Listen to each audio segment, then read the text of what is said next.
बागेश्वर धाम सरकार की शक्तियों का राज क्या है? नारियल के पात्र से क्या है कनेक्शन?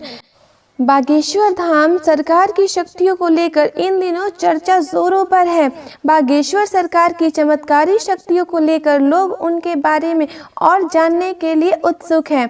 उनके ऊपर अंधविश्वास फैलाने के भी आरोप लग रहे हैं, लेकिन इन सब के बीच बागेश्वर सरकार अपनी कथा और चमत्कार से जरा भी पीछे नहीं हटे। नागपुर में हुए विवाद के बाद उन्होंने उन पर आरोप लगाने वालों को ललकारा है।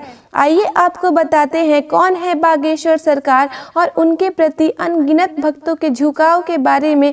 बागेश्वर धाम में कौन सी दिव्य शक्तियाँ छिपी हुई हैं? बागेश्वर धाम में बागेश्वर सरकार की कथा सुनने के लिए लोग दूर दूर से आते हैं। इस आस्था का कारण क्या है? बागेश्वर धाम में कौन सी दिव्य शक्तियाँ छिपी हुई हैं? इस धाम से जुड़े कई ऐसे सवाल हैं जो अब तक रहस्य ही बने हुए हैं। दावा किया जाता है कि बागेश्वर सरकार लोगों के मन में चल रही बातों को पढ़ लेते हैं और तत्काल ही समस्या का समाधान भी सुझा देते हैं। नारियल के पात्र में चाय क्यों? बागेश्वर धाम सरकार यानी धीरेन्द्र कृष्ण शास्त्री चाय पीने के लिए कप का इस्तेमाल नहीं करते, बल्कि नारियल के पात्र का इस्तेमाल करते हैं। बागेश्वर सरकार अपनी हर यात्रा पर यह पात्र अपने साथ लेकर जाते हैं। दावा किया जाता है कि यह उन्होंने अपने गुरु से प्राप्त किया है। गुरु यानी उनके दादाजी ने उन्हें यह नारियल का पात्र प्रसाद में दिया था। वह इस पात्र में चाय पीने की वजह बताते हैं कि ऐसा करने से उन्हें फक्कड़पन का अनुभव होता है। बागेश्वर धाम का क्या है इतिहास? कहाँ है, क्यों है प्रसिद्ध? मध्य प्रदेश के छतरपुर जिले के ग्राम गढ़ा में स्थित यहीं पर बागेश्वर धाम है। यहाँ बालाजी हनुमान जी का मंदिर है। हर मंगलवार को बालाजी हनुमान जी के दर्शन को भारी भीड़ उमड़ती है। धीरे धीरे इस दरबार को लोग बागेश्वर धाम सरकार के नाम से पुकारने लगे। ये मंदिर सैकड़ों साल पुराना बताया जाता है। 1986 में इस मंदिर का रेनोवेशन कराया गया था।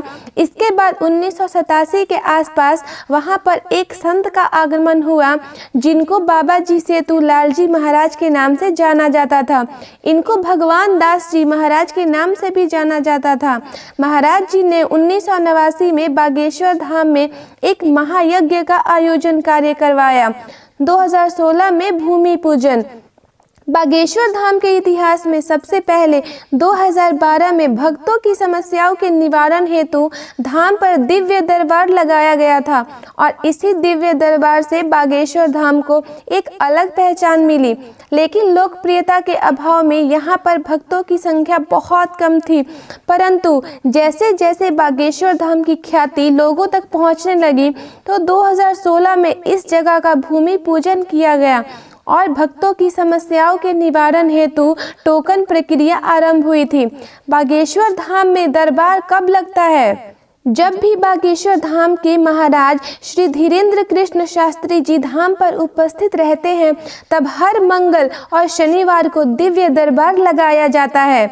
जब भी महाराज किसी दूसरे शहरों में कथा करने हेतु जाते हैं तो वहाँ पर भी धीरेन्द्र कृष्ण शास्त्री जी कथा के बाद दरबार लगाते हैं। इस तरह से बागेश्वर धाम का दरबार हमेशा लगता रहता है। अगर महाराज जी धाम पर उपस्थित हैं तो वहीं पर दरबार लगता है।